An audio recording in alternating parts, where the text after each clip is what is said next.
నమస్తే welcome to media TV plus ప్రస్తుతం మనతో పాటు ఉన్నారు బీఆర్ఎస్ కార్యకర్త means BRS leader Pavani Goud మనతో పాటు ఉన్నారు. ఆవిడని అడిగి తాజా రాజకీయాల మీద చర్చించే ప్రయత్నం చేద్దాం. అలాగే సీఎంకి ఎవరైనా ఎదురు మాట్లాడితే, సీఎంని ఎవరైనా తిడితే గుడ్డలు కూడా తీసి నడి బజార్లో నిలబెడతాను తంతాను అని కూడా అసెంబ్లీ సాక్షిగా కొన్ని మాటలు వదలడం జరిగింది. అలాగే అక్రిడేషన్ లేని వాళ్ళు జర్నలిస్టులు కాదు, సోషల్ మీడియా వేదికగా ఉన్న వాళ్ళు అసలు జర్నలిస్టులే కాదు, ఎవరు జర్నలిస్టులు కాదో అని చెప్పేసి అని రీసెంట్గా అసెంబ్లీ సాక్షిగా సీఎం రేవంత్ రెడ్డి మాట్లాడడం జరిగింది. అసలు అసెంబ్లీ సమావేశాలు ఎందుకు జరుగుతున్నాయి, అసెంబ్లీలో అసలు ఈ చర్చంతా ఎందుకు నడుస్తుందో తెలుసుకునే ప్రయత్నం చేద్దాము. నమస్తే అక్క. నమస్తే. ఎలా ఉన్నారు? Okay fine. Okay fine means not fine. Okay.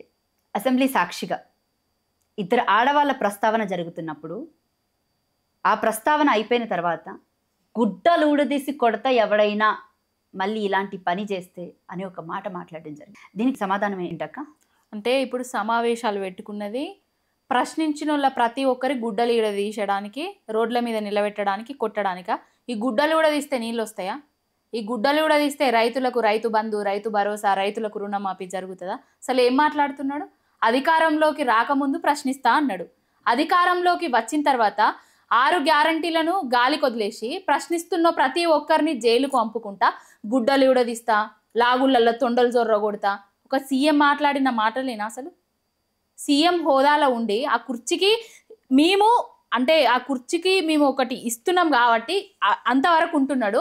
మేము అది ఇవ్వకపోతే ఎటు పోతాడు? అసలు ప్రతి ఒక్క రైతు, ప్రతి ఒక్క బిడ్డ, ప్రతి ఒక్క తెలంగాణలో ఉన్న పౌరుడు గుడ్డలీసి దంచుతా అనేసి రేవంత్ రెడ్డి కోసమే చూస్తున్నారు. ఎందుకు చూస్తున్నారు? నీళ్లు లేక, సకాలంలో కరెంటు లేక, సకాలంలో ఇవ్వాల్సిన ఎరువులు లేక ఒక్కొక్కరు రైతులు అప్పుల పాలై ఆత్మహత్యలు చేసుకుంటున్నారు. వాళ్ళందరూ ఇప్పుడు నిన్ను గుడ్డలు తీసి దంచుతారు. అంటే సీఎం తిట్టొచ్చా మరి? అరే సీఎం తిట్టొచ్చా? గుడ్డలు తీస్తా అని సీఎం అనొచ్చా? ఒక మహిళా జర్నలిస్టులను వాళ్ళు చేసిన దానికి జైలు వేసి అసెంబ్లీ సాక్షిగా నువ్వు ఇచ్చిన హామీలను, నువ్వు చెప్పిన మాటలన్నిటినీ డైవర్ట్ చేయడానికి ఇదే అసెంబ్లీ సమావేశం దీనికోసమే పెట్టుకున్నా అనేసి ఒక అసెంబ్లీ సమావేశం ఏమో ఒక సెషన్ ఏమో అల్లు అర్జున్ తోటి ముగుస్తుంది, ఇంకో సెషన్ ఏమో మహిళా జర్నలిస్టులను జైళ్ల పాలు చేసి ప్రశ్నించిన వాళ్ళను అందులో పెట్టేసి వాళ్ళను గుడ్డలు ఉడదీస్తా అనేసి దాన్ని మెయిన్ చర్చగా చూపిస్తున్నారు. మరి ఇప్పుడు మెయిన్ స్ట్రీమ్ మీడియా వాళ్ళందరూ బూతులు చూపిస్తున్నారు కదా. సీఎం మాట్లాడే బూతులను మెయిన్ స్ట్రీమ్ మీడియా చూపించచ్చు, కానీ ఆయన ఎవరైతే రైతులు కడుపు మండి వాళ్ళు ఏదైతే వాళ్ళ కోపం ఆక్రోశం వెళ్ళగక్కితే వాళ్ళని మీడియాలలో ప్రొజెక్ట్ చేయొద్దు, వాళ్ళ మాటలు వినబెట్టదు. బీఆర్ఎస్ భవన్ సాక్షిగా తిట్టించారంటే బీఆర్ఎస్ కార్యకర్త అతను లేకపోతే ఎవరు? ఇప్పుడు బీఆర్ఎస్ భవన్ కి బీఆర్ఎస్ కార్యకర్తలు వస్తారు, తెలంగాణలో ఉన్న రైతులు వస్తారు, తెలంగాణలో ఉన్న హైదరాబాదితులు వస్తారు, తెలంగాణ రాష్ట్రంలో రేవంత్ రెడ్డి మాటలు నమ్మి ఓట్లేసి గెలిపించిన ప్రతి ఒక్కరు వచ్చి అక్కడ వాళ్ళ గోడుని ఎల్లబోసుకుంటారు. ఇప్పుడు 15 నెలల కాలంలో అధికారంలోకి వచ్చిన తర్వాత రాష్ట్రం రావణ కాష్టలాగా మారిన వెంటనే జనతా గ్యారేజ్ లాగా భావించి తెలంగాణ భవన్కు ప్రతి ఒక్కరు వస్తున్నారు, వచ్చి వాళ్ళ గోడను వెళ్ళబోసుకుంటున్నారు, వాళ్ళ గోడను చెప్పుకుంటున్నారు. వినే నాదుడు లేడు, చెప్పుకుంటే అసలు చెప్పుదామని దొరికేటోడే లేడు. అక్కడ ఎవరో యూట్యూబ్ ఛానల్ వాళ్ళు దొరికిండ్రు, వాళ్ళకి చెప్పిండ్రు, అది ప్రసారం చేయడం జరిగింది. దానికి నా కడుపులు మండుతున్నాయి, నా బిడ్డను, నా భార్యను, నా అది ఇది అని మాట్లాడుతున్నాడు. మరి కేసీఆర్ గారి మీద నువ్వు వెళ్ళగక్కినప్పుడు, కేసీఆర్ గారు పరిపాలించినప్పుడు 10 ఏళ్ల కాలంలో దేశానికే దిక్సూచిగా తెలంగాణను చేసిండు. మీకు సంబంధం లేకపోతే జైలుకి వెళ్ళి వాళ్ళిద్దరిని ఎందుకు కలిసి వచ్చాడు కేటీఆర్? ఇప్పుడు ప్రతి ఒక్కరికి అంటే హైడ్రా వాళ్ళని కానీ, లగచెర్ల వాళ్ళని కానీ, ఇప్పుడు లగచెర్ల తెలంగాణ రాష్ట్రంలో ఉన్న రైతులు కాబట్టి వాళ్ళని కలిసిండు, వాళ్ళ కోసం పోరాటం చేసిండు, వాళ్ళకి బేలచ్చేటట్టు చేసిండు. ఇప్పుడు జర్నలిస్టు సోదరిమణులు అక్కడ తప్పు చేయలేదు కాబట్టి మేమున్నాం, మీ వెనకాల మీకు అండగా ఉంటాము అనేసి ఒక అక్కకు, ఒక చెల్లెకు ఎట్లయితే భరోసా ఇస్తారో కుటుంబ సభ్యుడు లెక్క ఆ విధంగా భరోసా ఇచ్చిండు. మాకు సంబంధం లేదు అంటే ఎక్స్ లో కూడా ప్రొవోకేటింగ్ గా ఆ స్టేటస్లు కానీ వాళ్ళు పెట్టడం కానీ అది ప్రొవోకేటింగ్ గా ఉంది. ఈవెన్ ఎవరైనా హర్ట్ అవుతారు కదా. మరి అంటే ఇంట్లో ఆడవాళ్ళని తిట్టే అంత ఉందంటే ఏమనుకోవాలి? అక్కడ ఇంట్లో ఆడవాళ్ళని తిట్టానంటే ఇప్పుడు ఆయన కూడా తిట్టిండు కదా. రేవంత్ రెడ్డి అనేటైనే కేటీఆర్ గారిని, కేటీఆర్ గారి కొడుకును, వాళ్ళ ఇంట్లో ఉన్న ఫ్యామిలీ మెంబర్స్ని అందరినీ, కవితక్క బతుకమ్మ ఎత్తుకొని ఫొటోస్ ఉంటే ఆ బతుకమ్మ ఫొటోస్ని తీసేసి లిక్కర్ బాటిల్ ఫోటోలు చేసి వీళ్ళందరూ కాంగ్రెస్ వాళ్ళు ఆడుకోలేదా? కాంగ్రెస్ వాళ్ళందరూ ప్రొజెక్ట్ చేసి చూపెట్టలేదా కవితమ్మ మీద? నీకొక న్యాయం, వేరేటోళ్ళకి ఒక న్యాయమా? ఇప్పుడు వచ్చిన తర్వాత నీ వాళ్ళ కడుపు మండింది కాబట్టి నిన్ను తిడుతుంటే దాన్ని తిట్లను భరించలేక నువ్వు ఇప్పుడు గుడ్డలు ఊడదీస్తా, బట్టలు ఊడదీస్తా అనడం కరెక్టా? నువ్వు చెప్పిన నీతే కదా అదంతా. అంటే నువ్వు తెలంగాణ చూపించిన ప్రజలు బాటనే బూతులు కదా. మాట్లాడడం కరెక్టా? తెలంగాణ ప్రజలు బూతులు మాట్లాడడం కరెక్టే. ఇప్పుడు జరుగుతున్న పరిపాలన మీద బూతులు మాట్లాడడం కరెక్టే. అంటే మీడియా బూతులు చూపిస్తే అంటే రేవంత్ రెడ్డి బూతులు చూపియచ్చు కానీ రైతుల బూతులు చూపియద్దా? రేవంత్ రెడ్డి గుడ్డలు ఉడదీస్తా, లాగుళ్ళల్లో తొండలు జొర్ర కొడతా, పేగులు తీసి మెడలు వేసుకుంటా, అణుబాంబులై పేల్తా అన్నయ్య మీడియాలు చూపెట్టచ్చు కానీ రైతుల పంట పొలాలు ఎండుతుంటే వాళ్ళ కడుపు మండి మాట్లాడుతుంటే వాటిని చూపించొద్దా? అంటే నీకొక న్యాయం, ప్రజలకు ఒక న్యాయమా? ప్రతి ఒక్కరికి ఒకటే న్యాయం కదా, సమన్యాయం కదా, భారతదేశం కదా. రైట్. ఇదే అంశానికి సంబంధించి జర్నలిస్టు సంఘాలను కూడా ఆయన ప్రశ్నించడం జరిగింది. ఎవరు జర్నలిస్టులు కాదు అని చెప్పేసి అని అనడం జరిగింది. దాని తర్వాత రీసెంట్గా ఒక రౌండ్ టేబుల్ సమావేశం కూడా జరిగింది ప్రెస్ క్లబ్లోనే. అయితే దాంట్లో కొంతమంది మాట్లాడినటువంటి అంటే మాటలు అంటే నువ్వు అధికారంలోకి వచ్చింది ఎవరు జర్నలిస్టులు కాదు, ఎవరు ఏ సంఘాలలో పనిచేస్తాను, యూట్యూబ్ ఛానళ్ళల్లో ఎంతమంది ఇట్లాంటివి చేయడానిక? నువ్వు అధికారంలోకి వచ్చింది దేనికి, ఎందుకోసం వచ్చినావు? తెలంగాణ రాష్ట్ర ప్రజలకు 6 గ్యారంటీలు ఇచ్చినవే, 420 హామీలు ఇచ్చినవే. ఆ 6 గ్యారంటీలను 420 హామీలను ఎగ్గొట్టే ప్రయత్నంలోనే, డైవర్ట్ చేసే ప్రయత్నంలోనే ఆనాడు అల్లు అర్జున్ ఎత్తుకున్నాడు, ఈనాడు ఈ రేవతి తన్వి యాదవ్లో ఎత్తుకున్నాడు తప్ప ఏం లేదు దీంట్లో. తెలంగాణ ప్రజలు ఎవరు తిట్టకుండా ఉంటున్నారండి? ఇంకా అసెంబ్లీ విషయానికి వస్తే కేసీఆర్ ఫస్ట్ అసెంబ్లీకి రావట్లేదు, ఇంత జీతం తీసుకుంటున్నాడు, అంత జీతం తీసుకుంటున్నారని మాట్లాడుతున్నారు. అసెంబ్లీ రాని కేసీఆర్కి అసలు జీతం ఎందుకు అన్న క్వశ్చన్ కూడా వస్తుంది. దీనికి సమాధానం ఏంటి? అంతంతా ఇంతింత జీతాలు తీసుకొని నువ్వు అసెంబ్లీ జరుగుతుంటే ఢిల్లీకి పోయినావు కదా, మరి నువ్వు అంతంత ఇంతంత జీతాలు తీసుకొని ముఖ్యమంత్రిగా వ్యవహరిస్తూ తెలంగాణ రాష్ట్ర సమాజానికి దౌర్భాగ్య పాలన అందిస్తున్నావు కదా, నీకెందుకు జీతం? రైతులకు నీళ్ళు వస్తలేవు, కరెంట్ వస్తలేవు, ఎరువులు ఇస్తలేరు, నువ్వు ఇస్తా అన్న అమ్మలక్కలకు పెన్షన్లు పెంచిస్తలేవు. వీటన్నిటిని పరిపాలన దౌర్భాగ్యపోటు పరిపాలన చేసుకుంటా నువ్వు అంతంత జీతాలు తీసుకుంటున్నావు కదా. ఏమన్నంటే కేసీఆర్ గారు ఫామ్ హౌస్లు ఉంటాడు, కేసీఆర్ గారు అసెంబ్లీకి వస్తలేడు, ఇవే డైవర్ట్ చేయడానికే దీన్ని ముందట తీసుకున్నాడు. అసలు 10 కేసీఆర్ గారి పాలనలా మీరెందుకు వస్తలేరు అని ఎవరు నన్ను అడిగిండా? జానారెడ్డి నువ్వెందుకు వస్తలేవు ప్రతిపక్ష నాయకుడిగా ఉండి అని ఎప్పుడన్నా అడిగిండా? బట్టి విక్రమార్క నువ్వెందుకు వస్తలేవు అని ఎప్పుడన్నా అడిగిండా? ఎందుకు? నువ్వు చేసినవి చెప్పుకో, అంటే నువ్వు చేసినవి అసలు ఏమీ లేక, చెప్పుకోవడానికి ఏమీ లేక, ప్రజలకు అందించిన పాలన ఏది లేక, ఓన్లీ కేసీఆర్ ఎక్కడా అనేది ఒక్కటే పట్టుకున్నాడు. కేసీఆర్ బయటికి వస్తే ప్రశ్నిస్తే, మేమందరం ప్రశ్నిస్తే మేము వచ్చి సంవత్సరం అయితే లేదు మమ్మల్ని ప్రశ్నిస్తారు అని అంటారు. కేసీఆర్ గారు టైం ఇచ్చిండ్రు, 100 తప్పులు చేయాలి శిశుపాలుడు అనేటోడు, అప్పుడే కృష్ణుడు బయటకు వస్తాడు. రేవంత్ రెడ్డి అనేటోడు 100 తప్పులకు దగ్గరలో ఉన్నాడు. ఆ 100 తప్పులు అయిపోయిన తర్వాత కృష్ణుడి లెక్క కేసీఆర్ గారు బయటికి వస్తారు. రేవంత్ రెడ్డి బట్టలు కూడా తీసి బజార్లో నిలబెడతాడు. రైట్. అయితే ఇదే అసెంబ్లీ సాక్షిగా రేవంత్ రెడ్డి గారు ఒక కామెంట్ చేయడం జరిగింది. ఏమన్నారంటే, ఆయన తెచ్చిన నిధులన్నీ ఏమైపోయాయి, దేనికోసం ఉపయోగించారు అని బడ్జెట్ సమావేశాల్లో మాట్లాడుతున్నప్పుడు ఆయన చేసినటువంటి ఒక కామెంట్ ఏంటంటే 1,52,000 కోట్లు కేవలం అప్పులు కట్టడానికే సరిపోయే అధ్యక్ష అని అన్నాడు. దీనికి యాజ్ ఏ బీఆర్ఎస్ పార్టీ కార్యకర్తగా ఏం చెప్తావు నువ్వు? ఇప్పుడు 1,52,000 కోట్లు రేవంత్ రెడ్డి అనేటోడు 15 నెలలలో చేసిన అప్పు. ఈ అప్పులు చేసి మరి ఏం చేసిండంటే వడ్డీలు కట్టినా అనేసి చెప్తున్నాడు. నువ్వు ఎన్ని వడ్డీలు కట్టినవు, ఏం చేస్తున్నావు, ఆర్బీఐ లెక్కల ప్రకారం అన్నీ తెలిసిన విషయమే. మా హరీష్ అన్న గారు వివరించిండ్రు కూడా. అంటే 6 గ్యారెంటీలకి డబ్బులు లేవు, 421 హామీలు నెరవేర్చడానికి కూడా పైసలు లేవంటే దానికి కారణం కేవలం కేసీఆర్ అని చెప్పేసి అని అంటున్నారు. ఇప్పుడు కేసీఆర్ గారు 1,00,000 కోట్ల అప్పులు చేసి 50 లక్షల కోట్ల సంపదను సృష్టించిండు. చేసిన అప్పులు 10 లక్షల కోట్ల పైగా చేసిండు అనేసి తప్పుడు ప్రాపగండా చేసిండ్రు. మరి సృష్టించిన ఆస్తుల గురించి ఎవడు మాట్లాడతలేడు, ఎవరు చెప్తలేరు. ఎందుకు చెప్తలేదు? వాటి మీద కూడా చర్చ జరగాలి కదా. మరి నువ్వు 1,52,000 కోట్ల అప్పులు చేసి ఎక్కడ సంపద సృష్టించినావు, ఏ గుడి కట్టినావు, ఏ బడి కట్టినావు, ఏ ప్రాజెక్టు కట్టినావు, ఏ సంక్షేమ పథకాన్ని పెంచిచ్చినావు? సంక్షేమ పథకాలను బంద్ పెట్టడానికే నీకు 1,50,000 కోట్ల రూపాయలు అప్పులు కావాల్సి వస్తే మరి సంక్షేమ పథకాలతో సంబరపెట్టి దేశంలో ఎక్కడా లేని సంక్షేమాన్ని తెలంగాణ ప్రజలు అందించిన కేసీఆర్ గారికి ఎన్ని అప్పులు కావాలి, ఎన్ని అప్పులు చేయాలి? రైట్. మీకు ఏమైనా అసలు అవగాహన ఉందా అంటే ఈ 15 నెలల కాలం పాటు ఎంత అప్పు అయింది అనేది? 1,52,000 కోట్ల అప్పులు చేసిండు. 1,52,000 కోట్లు ఆల్రెడీ అప్పులు కట్టినా చెప్తున్నాడు కదా. ఎవరికి కట్టిండు? లిస్ట్ తీయమని చెప్పండి. ఎన్ని కట్టిండు శ్వేతపత్రాన్ని విడుదల చేయమని చెప్పండి. నువ్వు ఎన్ని కోట్ల రూపాయలు వడ్డీలకు కడతాను, ఎన్ని కోట్ల రూపాయలు కేసీఆర్ గారు తెచ్చిండ్రు, మీ అసెంబ్లీ సాక్షిగానే చెప్పిండ్రు కదా. నువ్వు కాళేశ్వరం స్కామ్ అంటివి, బర్లల్లా స్కామ్ అంటివి, గొర్రెలల్లా స్కామ్ అంటివి, చేప పిల్లలల్లా స్కామ్ అంటివి, ఇవన్నిటిని స్కాములు అని చెప్పేసి స్కీములను ఎగ్గొడుతివి, ప్రజలకిచ్చే స్కీములను ఎగ్గొడుతివి. అప్పులు చేస్తున్నది రేవంత్ రెడ్డి, సంపదను నాశనం చేస్తున్నది రేవంత్ రెడ్డి, తెలంగాణ బ్రాండ్ ఇమేజ్ని దెబ్బతీస్తున్నది రేవంత్ రెడ్డి. రైట్. ఇంకా రాజగోపాల్ రెడ్డి రీసెంట్గా అసెంబ్లీలో చేసినటువంటి కామెంట్ అందరికీ తెలిసింది. అక్కడ తాగునీటికి సాగునీటికి అసలు నీళ్లు లేవు అధ్యక్ష అని మాట్లాడడం గురించి ఏం చెప్తావు అక్క? ఇప్పుడు రాజగోపాల్ రెడ్డే కాదు, నిన్న అనిరుద్ రెడ్డి హైడ్రా తోటి కమిషన్ల దందాలకు తెరలేపిండ్రు కాంగ్రెస్ వాళ్ళు అనేసి ఆయననే చెప్పిండు. సొంత ఎమ్మెల్యేలే అసెంబ్లీ సాక్షిగా సాగునీళ్లు ఓని కానీ తాగునీళ్లు కావాలి, కరెంటులకు ఇబ్బంది అవుతుందని అడుక్కునే పరిస్థితి వచ్చింది.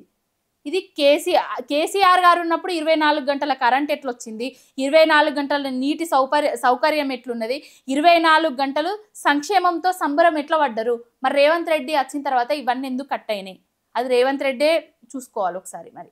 రైట్. అలాగే రీసెంట్గా జగదీష్ రెడ్డి రైతులకి సాగునీరు అందట్లేదు అని చెప్పేసి కన్నీరు పెట్టుకోవడం జరిగింది. ఈ రోజు కూడా సూర్యాపేటలోకి వెళ్ళి వాళ్ళని పరామర్శించడం జరిగింది. దీని మీద మీ స్పందన ఏంటంటే ఇప్పుడు ఈ ఎండాకాలం ఇంకా పూర్తి స్థాయిలో రాలేదు, దాదాపు మార్చి నెల ఇది.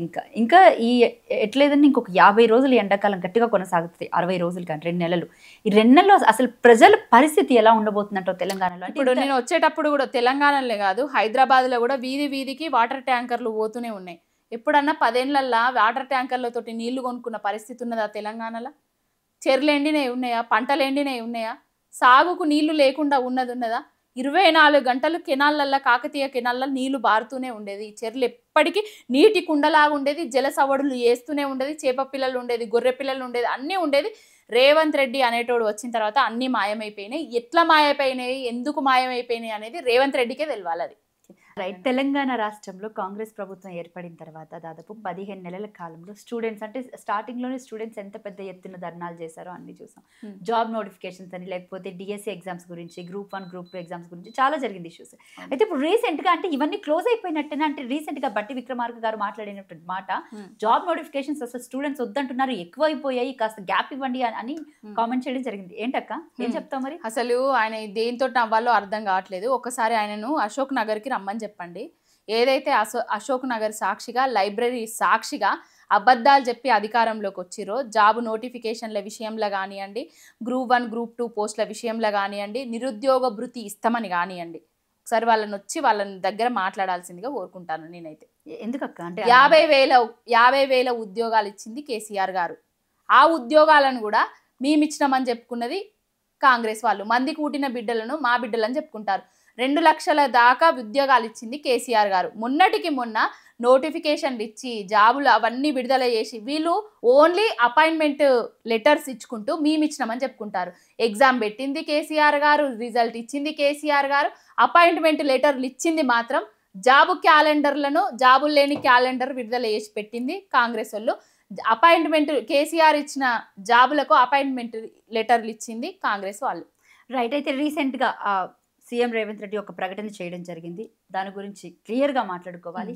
ఎట్లయితేనే సరే 6,000 కోట్లు యువ వికాసం కింద నేను ప్రకటిస్తున్నాను. ఒక్కొక్క నియోజకవర్గం నుంచి 4,000 నుంచి 5,000 మందికి ఒక్కొక్కరికి అంటే ఉపాధి అర్హులు ప్రతి ఒక్కరికి కూడా 50,000 దగ్గర నుంచి 4 లక్షల వరకు ఉపాధి కల్పిస్తానని చెప్పేసి రీసెంట్గా ఒక కామెంట్ చేయడం జరిగింది. సో అది మెయిన్ అంటే చూసుకున్నట్లయితే కనుక అర్హులైన ప్రతి ఒక్కరికి అనే మాట ఒకటి తీసుకుంటే, రెండోది మా వెంట నడుస్తున్న వాళ్ళకి అన్న మాట కూడా ఇక్కడ నేను అండర్లైన్ చేయాల్సి వస్తుంది. సో నీ కామెంట్ ఏంటంటే అర్హులైన ప్రతి ఒక్కరికి అని చెప్పలేదు, ఒక్కసారి వినండి ఆయన మాటలలో. మా శాసనసభ్యులు వస్తున్నారు అన్న, మేము ఎమ్మెల్యేలు అయినా కానీ మా ఎంబడి ఉన్న వాళ్ళకి ఏం చేయలేకపోతున్నాం, వాళ్ళకు ఉద్యోగం ఇవ్వలేకపోతున్నాం, ఉపాధి కల్పించలేకపోతున్నాం అని. మా శాసనసభ్యులు వస్తున్నారు, మా ఎంబడి ఉన్నోళ్లకు కార్యకర్తలకు మేము ఏం చేయలేకపోతున్నాం, జాబులు కూడా ఇయ్యలేకపోతున్నాము అనేసి మాతోటి మాట్లాడుతున్నారు అనేసి రేవంత్ రెడ్డి వారి చెప్పారు. అంటే దానికి పెట్టిన స్కీమ్ వచ్చేసి యువ వికాసం.